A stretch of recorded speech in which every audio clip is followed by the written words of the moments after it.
नमस्कार, मैं हूं सुमित अवस्थी। खबरों की खबर में आप सबका स्वागत है। आज खबर हाथरस कांड के जिम्मेदारों की लेंगे। जी हां, आज उस मनहूस घटना के एक सप्ताह हो गए हैं जब नारायण साकार हरि उर्फ भोले बाबा उर्फ सूरजपाल जाटव के सत्संग में मची भगदड़ से 121 मासूम लोगों की जान चली गई थी, जिसमें ज्यादातर महिलाएं और छोटे बच्चे थे।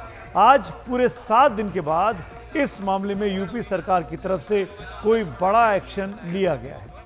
आज उत्तर प्रदेश की योगी सरकार ने हाथरस कांड में इलाके के एसडीएम, सीओ समेत 6 अफसरों को सस्पेंड कर दिया है। इनमें SDM Ravindra Kumar, CO Anand Kumar, inspector Ashish Kumar, तहसीलदार सुशील कुमार, कचौरा चौकी इंचार्ज मनवीर सिंह और पारा चौकी इंचार्ज ब्रजेश पांडे शामिल हैं।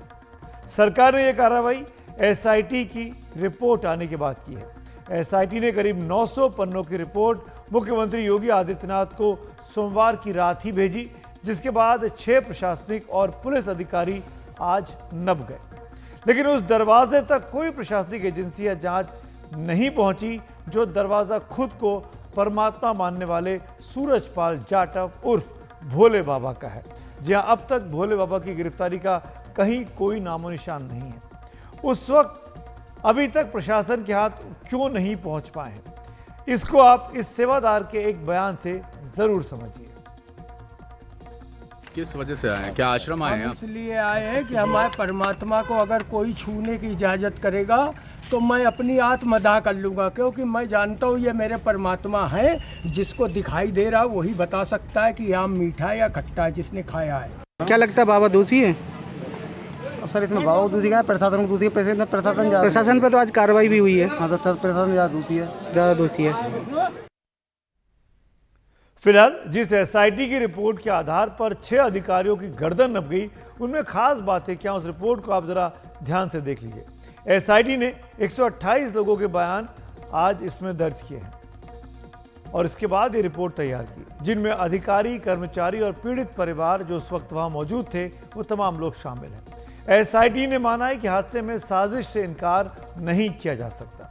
एसआईटी ने यह भी माना कि पुलिस और प्रशासन के अधिकारियों ने सत्संग के आयोजन को गंभीरता से नहीं लिया था और यही वजह है कि भीड़ के लिए पर्याप्त इंतजाम नहीं किए गए थे।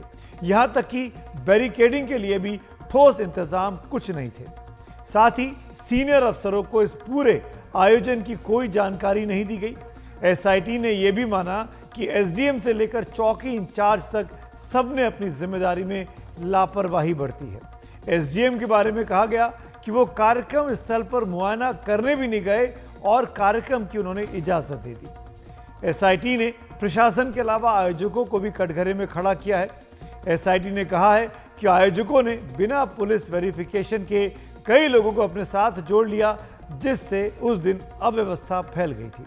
आयोजकों पर यह भी आरोप लगाया कि उन्होंने पुलिस को कार्यक्रम स्थल के निरीक्षण से रोकने का प्रयास किया था।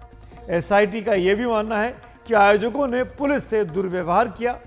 साथ ही आयोजकों ने कई तथ्यों को छुपाकर कार्यक्रम की इजाजत ली थी। लेकिन हादसा हो गया तो हालात को संभालने की जगह ये आयोजक घटना स्थल से भाग निकले और अब यह मामला सुप्रीम कोर्ट तक भी पहुंच गया है, जहां पर याचिका देने वाले वकील ने मांग की है कि हादसे की जांच रिटायर्ड जस्टिस की निगरानी में 5 सदस्यों वाली टीम से कराई जानी चाहिए। वाकई अब उम्मीद अदालत से ही रखी जा सकती है, क्योंकि सत्संग करने वाले भोले बाबा उर्फ सूरजपाल पर किसी तरह के एक्शन के आसार अभी तक नहीं दिखे हैं। लोगों की मौत हुई, हम ही पर आरोप है। ये सब पता चलना चाहिए कि कौन इस आपराधिक षड्यंत्र के पीछे था। ऐसा तो हो नहीं सकता जो बुलाए और वही ऐसा कर दे। लेकिन दुखद घटना हुई है, इस बात की भावना के साथ सभी लोग मिलके, समय वक्त है, कठिन वक्त है और उस कठिन को, समय को आगे बढ़ाने के लिए, जिससे कि ये सब कुछ न्याय हित में हो सके। एक्सेस टू जस्टिस बहरहाल तभी मिलेगा जब न्याय की पराकाष्ठा पे आप उसमें शामिल होंगे। और हमें जो भी कार्रवाई हुई है आज एसआईटी के द्वारा, जो रिपोर्ट पेश की गई है माननीय मुख्यमंत्री जी को द्वारा, जो एक्शन हुआ है, जो भी हुआ है, हम उनकी किसी भी कार्रवाई को, पूरी कार्रवाई जो भी है, हम उससे सहमत हैं, मानते हैं इस बात को। हाथरस में भोले बाबा के सत्संग में हुए हादसे पर सरकार बेहद सख्त नजर आती है। फिर भी विपक्ष का आरोप सरकार पर ही है कि उसने मामले को ठीक से हैंडल नहीं किया है। कमाल की बात तो यह है कि चाहे कांग्रेस हो या फिर समाजवादी पार्टी या फिर सत्तारूढ़ बीजेपी हो, सब ने इस मुद्दे पर सारी बातें की, लेकिन बाबा भोले के बारे में चूं तक नहीं बोला। दुख की बात है, बहुत परिवारों को नुकसान हुआ है, काफ़ी लोगों की मृत्यु हुई है, तो दुख की बात है। मैं इसको राजनीतिक प्रिज्म से नहीं कहना चाहता हूँ, मगर प्रशासन की कमी तो है जी, और गलतियाँ तो हुई हैं, फोन थोड़ा साइड करिए, तो ये पता लगाना चाहिए।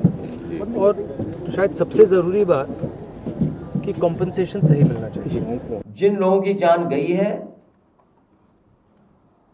वो लौटाई तो नहीं जा सकती हैं, लेकिन सरकार उन परिवारों की मदद करे, जो घायल हैं, जो पीड़ित हैं, उनके इलाज का इंतजाम करें, और किसी पे आरोप लगाने से कोई लाभ नहीं मिलेगा। एक रिटायर्ड जज की अध्यक्षता में कमेटी गठित हो रही है, उसमें तथ्य निकल के आने दीजिए, उसमें ही पता चलेगा बाबा का दोष है कि नहीं है। कहा तो यही जा रहा है कि उनकी रज लेने भागे, वो निकल गए थे, हादसा तो बाद में हुआ है ना। अब देखो पता चले। उन्हीं ने कहा कि मेरी चरणों की रज लो। नहीं, मुझे नहीं लगता ऐसा वो कहते होंगे। कोई बाबा नहीं कहता कि मेरी, कोई बाबा कहेगा कि मेरे चरणों की रज लो। ये तो हम लोग इतने धार्मिक हैं, इतनी आस्था है हमारी कि हमें लगता है कि हम इनकी रज लें तो शायद हमारा ये कष्ट दूर हो जाए, हमारी ये समस्या समाप्त हो जाए। पर मुझे नहीं लगता कि उन्होंने कहा होगा। लेकिन अगर, मैंने पहले भी कहा है कि अगर कोई ऐसी भी बात होगी तो जो जांच चल रही है उसी में आगे का निकल। ये तीनों पार्टी के नेता ऐसा क्यों बोल रहे हैं, इसको अब जरा समझिए। हालांकि इस बीच में बीएसपी की सुप्रीमो मायावती एकमात्र ऐसी नेता हैं जो भोले बाबा पर सख्त कार्रवाई की मांग कर चुकी हैं, जबकि मायावती खुद भी जाटव समाज से आती हैं और बीएसपी का सबसे बड़ा वोट बैंक यूपी में खासतौर पर जाटव समाज को ही माना जाता है। भोले बाबा उर्फ सूरजपाल जाटव का दलितों के बीच, वो भी जाटव समाज के एक बड़े चेहरे हैं और उनके बीच उनका दबदबा भी है और सम्मान भी है। उत्तर प्रदेश में दलितों की आबादी करीब 20% है और हाल ही में हुए लोकसभा चुनावों में बीएसपी की जो करारी हार हुई है, उसके बाद ऐसा दिखाई देता है कि इस वक्त जाटव दलित वोट का कोई ठोस राजनीतिक वारिस नहीं है। यानी बीएसपी से ये लोग छिटक रहे हैं, क्योंकि इस समाज के वोटों में इंडिया ब्लॉक ने लोकसभा चुनावों में बड़ी सेंध लगा ली है। ये माना जा रहा है कि जाटव समाज के लोग छिटक गए, कुछ कांग्रेस और सपा के पास चले गए, कुछ भाजपा के पास चले गए, बीएसपी के पास ना के बराबर बचे। इसीलिए इस वक्त ऐसा लग रहा है कि दलित वोट के लिए ही इतने बड़े हादसे के बाद भी बाबा भोले की तरफ प्रशासन के सवाल नहीं उठ पा रहे हैं। लेकिन इस मामले की न्यायिक जांच में हो सकता है कि दूध का दूध और पानी का पानी हो जाए। 3 सदस्यीय टीम जिन 4 पहलुओं पर जांच करने वाली है, उनमें सबसे अहम है कि क्या आयोजकों ने प्रशासन की शर्तों का पालन किया, वो कौन सी परिस्थितियां थी जिसने भीड़ में भगदड़ मच गई, और फिर प्रशासन ने भीड़ को नियंत्रित करने के लिए क्या क्या किया, और 121 लोगों की मौत महज हादसा है या इसके पीछे कोई गंभीर साजिश है। इन सवालों को केंद्र में रखकर जांच होगी, तभी पता चलेगा कि कौन है इतने बड़े मानव संहार का गुनहगार। और इसी बारे में बात करने के लिए मेरे साथ उत्तर प्रदेश के पूर्व डीजीपी विक्रम सिंह जी एक बार फिर जुड़ रहे हैं। बहुत बहुत शुक्रिया, धन्यवाद सर आपका समय निकालने के लिए। अभी तक 7 दिन हो गए, इनफैक्ट आज 8वां दिन है, मंगल से मंगल को अगर मैं जोड़ लूँ। बाबा भोले से आपने उनका एक बयान सुना। हमने पिछली बार जब बात की थी आपने कहा था कि बहुत ठोस मामला बनता है। क्या यूपी पुलिस, यूपी के अधिकारी बाबा भोले को क्लीन चिट दे रहे हैं या दे चुके हैं? अगर प्रमाद या विलंब को आप क्लीन चिट समझते हैं तो किस अर्थ तक आपकी बातें अर्ध सत्य है, क्योंकि अब तक जहां सबसे पहले पहुंचना चाहिए वो ऐसा लग रहा है कि ये ढोंगी बाबा बादल और आकाश से ऊपर है, वहां तक कोई किसी का सामर्थ्य नहीं पहुंचने का, और अगर सामर्थ्य है तो दिखाई नहीं पड़ रहा है। क्या राजनेता वो अपना जो है राजनीतिक लाभ सोच रहे हैं? पुलिस और विवेचना वो कुछ असमंजस किंग कर्तव्य विमूढ़ असमंजस ऊहापोह ये तमाम अगर जब मैं एडजेक्टिव्स जोड़ूंगा तो वो जो स्थिति आती है, किन कर्तव्य विमूढ़ आप क्यों नहीं पहुंच रहे हैं। आयोजन बाबा के नाम पे हुआ, बाबा के नाम पे भक्तगण इकट्ठा हुए, बाबा के नाम पे सारी बारात इकट्ठा हुई, बावजूद उसके अगर सुमित जी अगर 19 का हम बयान नहीं दे पाए, मैं उम्मीद करता हूं कि इस कमेटी जिसमें 2 उत्कृष्ट महिला अधिकारी थी आईएएस आईपीएस की, श्रीमती चैत्रा कमिश्नर अलीगढ़ और अनुपम एडीजी आगरा, इनकी आम छवि बहुत उत्कृष्ट अधिकारियों की है, सत्यनिष्ठा उच्च कोटि की है। लेकिन मैं उम्मीद करता हूं, प्रत्यक्ष तो शायद सामना बाबा से नहीं हुआ, क्या वीडियो कॉन्फ्रेंसिंग की, जूम पे की, गूगल पे बात हुई, लेकिन मैं उम्मीद करता हूं क्योंकि कोई भी जांच तब पूरी होती है सुमित जी जब बाबा का भी बयान आ जाए, बाबा का वक्तव्य आ जाए, बाबा का मिनट टू मिनट मूवमेंट सामने आ जाए और बाबा का ये कह दे कि क्या दुर्घटना के बाद वो कहाँ थे, वो चले गए थे, प्रस्थान कर गए बाबा या का वहां पे एक मौजूद थे। वीडियो आया था 2 दिन पहले, आपने भी देखा होगा। उस जी वीडियो हाँ, में बाबा जी हाँ। अपने आप को मासूम बता रहा था, घटना पे दुख जता रहा था। आपको लगता नहीं है कि बाबा ने एक तरीके से पूरे मामले पे लीपापोती करने की कोशिश की? बाबा पूर्व पुलिस अधिकारी हैं और पुलिस की जो उप संस्कृति उसमें ये कहते हैं, किसी भी दुर्घटना में 2 बातों का ध्यान दें, या तो प्रेजेंस ऑफ माइंड हो तो उसका इस्तेमाल करें, प्रेजेंस ऑफ माइंड ना हो तो एब्सेंस ऑफ बॉडी, वहां मौजूदगी अपनी तुरंत हटा दें, अगर मौजूदगी हट गई तो आप बेदाग निकल जाएंगे। तो पुलिस की उप संस्कृति और ये जो मूल मंत्र है, इसको आधार मानते हुए पूर्व पुलिस अधिकारी हैं, उनको मालूम है कि भागने का रास्ता सर्वश्रेष्ठ यही है कि वहां अपनी मौजूदगी दिखाइए ही मत, तो वही वो कर रहे हैं। लेकिन हमारी आज तब की बात अलग थी, आज इलेक्ट्रॉनिक, आज वीडियो कैमरास, आज घर घर प्रत्येक व्यक्ति के पास मोबाइल फोन है जिसपे की वीडियोग्राफी हुई है, एक एक पल पल की खबर है। और अगर एक बार मान भी लें कि आप घटनास्थल से निकल कर चले गए थे जब भगदड़ मची, ये अपनी जिम्मेदारी से आप हाथ नहीं धो सकते हैं, क्योंकि दावतनामा आपकी तरफ से था, आयोजक समिति आपकी थी, सेवादार विक्रम जी, आपके थे। मेरा यही तो आपसे सवाल है और वो उसका काउंटर क्वेश्चन ये है कि भाई हम तो वहां से निकल गए, नैतिक जिम्मेदारी का कोई हिसाब थोड़ी हो सकता है। नैतिकता तो बहुतों की है, फिर पुलिस वालों की भी है, अधिकारियों की भी है, उन पे भी मुकदमा चलना चाहिए। और क्या जो 6 लोग सस्पेंड किए गए हैं, मेरा सवाल बड़ा लोडेड सवाल मैं पूछ रहा हूं, मैं जानता हूं, क्या 121 लोगों के मारे जाने के लिए इन पर उस तरह का मुकदमा नहीं चलना चाहिए जिसमें उनको एक्सट्रीम पनिशमेंट मिले? मेंसरिया होना किसी भी क्रिमिनल जूरिस्प्रूडेंस में सुमित जी पहले होना चाहिए कि हमारी नियत थी हत्या करने की, हमारी लापरवाही हो सकती है, कर्तव्य के प्रति उदासीनता हो सकती है, क्रिमिनल नेग्लिजेंस हो सकता है, लेकिन कदाचित हत्या की नियत हमारी नहीं होगी। अगर हत्या की नियत है, निसंदेह अपराध चलना चाहिए, क्रिमिनल नेग्लिजेंस का चल सकता है। और अगर आपकी बात को मैं एक लेवल आगे बढ़ के, वो शासन प्रशासन क्या जो धृतराष्ट्र की तरह बैठा रहे और वो पूरी तरह से मुहताज हो एसडीएम सीओ की, हमें बताया नहीं। मैं यही बताता हूं, रवित शर्मा एडीजी बरेली हैं, जब एसएसपी एटा थे तो इन्हीं बाबा की सभा का ऐसी परिस्थिति में अनुमति मांगी गई थी। जब भीड़ बढ़ने लगी, रवि शर्मा ने वहां जाकर चट्टान की तरह इसको समागम को बैन किया, भीड़ का डिस्पर्सल कराया और बाबा को वापस कराया। ये यहाँ का प्रशासन भी कर सकता था, लेकिन नहीं किया। डीएम एसएसपी का वो कॉम्बिनेशन है कि अगर वो नहीं कर सकते तो दुनिया में कोई नहीं कर सकता है। लेकिन अगर इच्छा शक्ति हो, एसी के कमरे से बाहर निकलना सीख लें, लैपटॉप से आगे बढ़ें। अब सारी पुलिसिंग प्रशासन अगर लैपटॉप और एसी में ही बैठ के होगा तो भगवान ही मालिक है, जो कि आपने हाथरस में नमूना देख लिया। डीएमएसपी को चाहिए वहां एक शिविर कार्यालय बना लेते, वहीं से संचालन करते।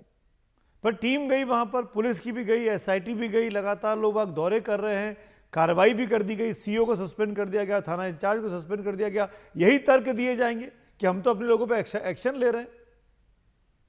उस स्तर पे, वांछित स्तर पे आपने कार्रवाई की है सुमित जी, वांछित स्तर पे की है। वांछित स्तर होता है डीएम और एसएसपी का, वांछित स्तर सीओ वगैरह का है। ठीक है, आपने कर दिया, कम से कम कुछ तो कहीं से तो शुरुआत की, लेकिन the buck stops at the table of the DM and the SSP.